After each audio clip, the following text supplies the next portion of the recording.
હા ભાઈ મનસુખ કોન્ફરન્સમાં હે હાજી લીધા હે તો વાત કરવા હાજી તમે જે વ્યક્તિ હાલો હા હા મનસુખભાઈ હા બોલો. હા તમે કીધું ઓલા બધા ઓડિયો ની બધું જોયું હતું હમ. અને આમાં તમે બધું ગ્રુપમાં નાખ્યું હતું ઓલા ઘોઘાવાળા મોરચંદ વાળાનું ને બધાનું. હા હા હા તે શું છે એ બધું વાતનું? પણ એમાં ઈ લખ્યું ઈ જ છે, ઈ તમારું કહેવાનું છે. હવે આ બધું ભૂલી જાય દેશ હાટું, હા. સંસ્કૃતિ હાટું ને સમાધાન, એમાં લખ્યું ઈ કહેવાનું છે આપણું.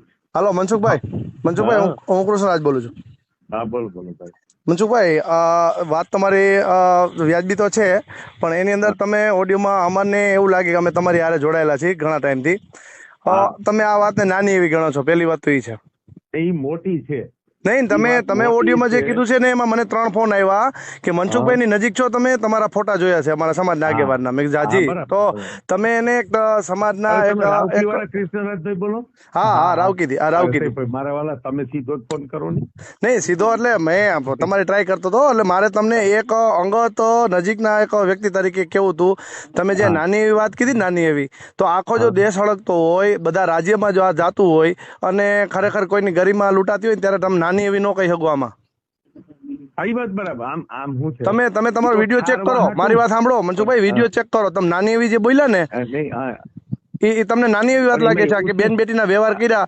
તમે ના. સમજો, તમે ઇતિહાસવિદ છો કે હા. મોગલ છે ને, મોગલ એ અમારી બેન દીકરીઓને આપણા હિન્દુ રાષ્ટ્રમાં લઈ જાય અને એના પેટમાંથી બહાદુર કોઈ દીકરો જન્મે ને તો રાષ્ટ્રનો નાશ કરવો હતો એને. એના હા. હિસાબે ઉપાડી જતા તો એમાં ગહાઈને મરી ગયા. મેં તમને એક ઓડિયોમાં કીધું હતું ને અત્યારે કહું છું કે હા. ઘણા બધા દરબારો ખપી ગયા છે. એ કુળ જ નથી અહીંયા, વેયુઝ ગયું હાવ. એ તો સવાલ જ નથી. પણ તો ઈ હવે તમે જે સાંત્વના આપો છો ને, તો તમારે ફરજ છે એક વડીલ તરીકે અમારા બધાની જો તમને લાગણી હોય ને, તો તમે વર્ષોત્તમભાઈ રૂપાલાથી એટલા નજીક છો કે રાષ્ટ્રનું અહિત થતું હોય ને, તો જે રાષ્ટ્રનો સેવાભાવી માણસ હોય ને, સેવક હોય ને ખરેખર, તો તારે ટિકિટ પાછી ખેંચી લે કે આ વિવાદમાં મારે નથી આવવું. આ નહીં એનું છે, ઈ હું કહી ના શકું. પણ જો એના હૃદયને થાય ને તો વાત બરાબર. તો એના હૃદયને નથી થતું, તો એના હૃદયને થાય તમે ને એના હૃદયને નથી થતું ને એટલે અમે અહમ માની છીએ. નહીં એમાં એવું છે. તો એને એમ થયું હોત ને, માનો અગાઉ ખબર છે લાલ બહાદુર શાસ્ત્રી એકવાર છે ને રેલવે અકસ્માત થયો કે થોડાક માણસો મરી ગયા હતા ને, તો ત્યારે નહેરુની સરકારમાં રેલવે મંત્રી હતા ને, એને સીધું રાજીનામું દઈ દીધું કે ભાઈ આ ભૂલની બહુ જવાબદારી હું સરાહનીય પોતે વાત કહેવાય. જો સ્વીકારી લઉં છું. આમાં સમાજની લાગણી, મારા સમાજની નહીં, આવું જો તમારી કોઈ તમારા પાટીદાર સમાજની એને કીધું હોત ને તો અમે વિરોધ કરત. ક્યારે હિન્દુમાં ક્યાં હિન્દુએ એવું બેન બેટીનો વ્યવહાર નહીં, કરી અને દીધો? જો રજપૂત સમાજનું બલિદાન છે ને, એ રજપૂતોનું નથી, એ આખી સંસ્કૃતિનું, સંસ્કૃતિ માટે છે, નહીં કે રજપૂતો માટે છે. નહીં, રાજપૂતો માટે તો જો એક તમે હજી બધાનું કહેતા હોય ને, સાંભળો બધાને કહેતા હોય ને, બધાને દેશને બચાવવા બલિદાન જો આપ્યું હતું. પ્રજાની કોઈની જરૂરિયાત, તમે શંકરાચાર્યને સાંભળો છો ને? મને સાંભળો.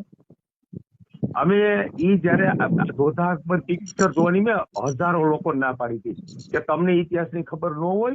આપણા રાજાઓની મજબૂરી બની હતી કે દેશને અને ધર્મને બચાવવા હાટું દીકરીઓ છે ને મજબૂરીથી દેવી પડી.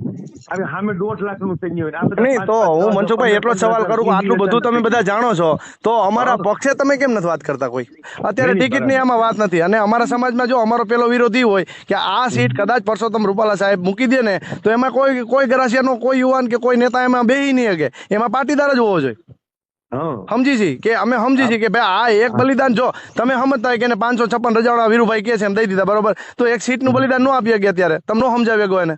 એટલે તમને અમે જો બીજો કોઈ વ્યક્તિ આવું બોલ્યો હોત ને તો અમે એને ફોન ન કરી, એની સામે વિરુદ્ધ પોસ્ટ કરી દઈ કે ભાઈ તમારી પાસે કોઈ સત્તા નથી, કોઈ પાવર નથી, કોઈ લેવા દેવા નથી, તમે આ ભળવાઈ બંધ કરો, એવું બોલીએ કે ને અમે.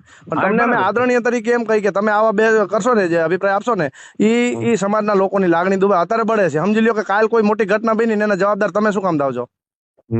કદાચ હાલો નહીં થાય, એ તો પોરી પ્રોટેક્શન આવશે ને. તમને ખબર છે છેલ્લા વિડીયોની કે ઓલી પત્ની બી ને કે એવા 5 બાઈઓ એવી છે કે એ તો રોતા કહે છે કે અમે તો જોહર કરી લઈશું, હવે અમે રોકી લઈશું એમ. હવે એવી ઘટના બનશે ને એના જવાબદાર તમે થવા ઈચ્છો છો? ના એવું તો નો થવું જોઈએ. નહીં, નથી થવા દેવું. છતાંય સંજોગ છે ભાઈ. આ તો જો ભાઈ આ બલિદાન માગે ધરતી. તમને તો ખબર છે, ઇતિહાસ વાંચો છો, સલ્તનત ચડતી અને પડતી, ભાજપની પડતી હોય તેવું થાય આમાં.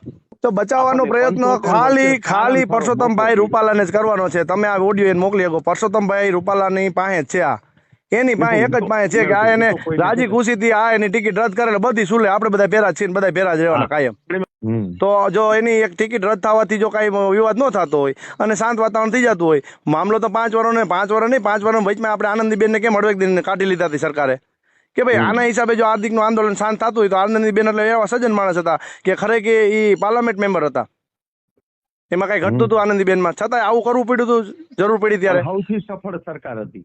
બરોબર, જરૂર પડે કરવું પડે તો આ જરૂર પડ્યું છે ને આવું કરવું છે. એટલે આપણે બધા શું છે સંયમ રાખીને કે ખોટા તમે પોસ્ટ કરો ને આજે એવું તમે લખ્યું હતું બે તોય વાંધો નહીં. અને ટિકિટ હાટું જો કોઈ ગરાસ્યું આવે ને તો તમે બીજો વિડીયો તમે બનાવજો ને હું તમારો ભેરો રહીશ. મનસુખભાઈ હું સમજુ છું. હાલો મનસુખભાઈ, અમારા સમાજનો કોઈ આ ટિકિટની જો ઝપટ કરવાની કોશિશ કરે ને તો હું તમારો હામો બેહીને વિડીયો ઉતારીશ કે આથી કોઈ બીજી બદમાશ કોમ હોય નહીં કે ટિકિટ હાટું થઈને આખા સમાજને દુખી કર્યો. આ બે શબ્દો હાટું છે આ ખેલ બધો. એમ નહીં, આખી સમાજ એમ કે છે કે અમે જો ભાજપ સિવાય બીજે ક્યાંય મત આપી દે તો માં જગદંબાના સોગન છે એવું કહીને બચાડી ઊભી છે આખી નાઈટ કે ભાજપને અમે માની છીએ, એમ કે ભાજપ છે તો હિન્દુ છે.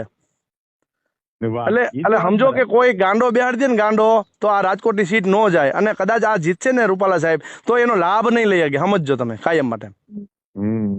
કારણ કે એક તમને કહું કંકાસમાં રહેવું એ તો કેવી વાત થઈ. નહીં ઈ ન હોવું જોઈએ. એટલે તો મારા પ્રયત્નો સમાધાનના સન્નિષ્ઠ છે. પણ બલિદાન એને કહેવાય કે હવે આ સીટ મૂકી દે ને એટલે અમારા માટે મનસુખભાઈ રૂપાલા સાહેબ ભગવાન થઈ જાય. આ સીટ છોડી અને કોઈ સારા નેતૃત્વ કરે એવો હોય, સમાજ નક્કી કરી નાખે તમારો આખો પાટીદાર કે આ વ્યક્તિ બરાબર છે, એ કરીને એને પહોંચાડી દો 2-4 વર્ષ માટે. નેતૃત્વ ભલે ના કરતા હોય, હું તો હાવ નાનો માણસ છું તોય મારો વિચાર છે મારી આવી રજૂઆત છે તો આવું થાય એટલે શાંતિ થઈ જાય બધી. રૂપાલા સાહેબ ના હાથમાં નથી, મોદી સાહેબ ના હાથમાં છે. હા તો અમે સમજશું કે મોદી સાહેબ આ બધી એક કોમને જુદી પાડવાની કોશિશ કરે. મોદી સાહેબ આગળ કહી દે કે તમારે ખાઈ જવાનું અને આ 5 મિનિટમાં રાજીને. હા એટલે કોઈ સમાજની કિંમત એટલે બસ હવે મૂળ મુદ્દો એ થયો કે કોઈ સમાજની કિંમત નથી, સરકારને કોઈ સમાજની કિંમત અને નથી. બીજું જો રૂપાલા સાહેબ ખુદ નિર્ણય લઈ શકે ચાલો ભાઈ તો મારા કારણે છે ને વિવાદ થતો હોય બરોબર, સમાજની શાંતિ ડોળે તો હું નીકળી જાઉં.